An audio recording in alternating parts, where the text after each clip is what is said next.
Zakaj ste se odločili za organizacijo pobude Povej svojo zgodbo? Ja, ob letošnjem mednarodnem dnevu prostovoljstva smo razmišljali, kaj bi lahko organizirali, ker ob mednarodnem dnevu prostovoljstva gre za promocijo na eni strani organizacij, ki izvajajo prostovoljno delo, na drugi strani pa za promocijo samih prostovoljcev. In za promocijo samih prostovoljcev smo zagnali pobudo Povej svojo zgodbo, kjer smo povabili prostovoljce, da delijo z nami svoje prostovoljske izkušnje. Koliko jih je sodelovalo?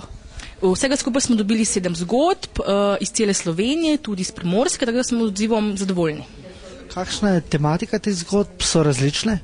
Tematika je zelo različna, večinoma pa prostovoljci opisujejo, kaj so tekom prostovoljnega dela pridobili. Zakaj ste se odločili za sodelovanje in kakšna je vaša zgodba?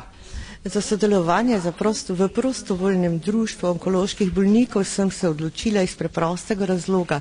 Pred 17 leti, ko sem bila operirana, se o raku ni dosti govorilo. Prva pomoč ženski po operaciji je izredno pomembna, spodbudna. Prvič to, drugič pa tudi se sreča z nekom, ki je že to bolezen prestal. In to ste želeli deliti tudi z drugimi? Je sigurno, da želiš podeliti z drugimi dobro in slabo. Vse na to je smisel življenja. Zakaj si se odločila svojo zgodbo deliti z drugimi? V bistvu to zgodbo rada delim z drugimi prostovoljci, ker vem, koliko meni to da. Drugače pa sem že aktivna več let in ne vem, zakaj se ne bi to tudi pokazala javnosti. Kakšna je tvoja zgodba?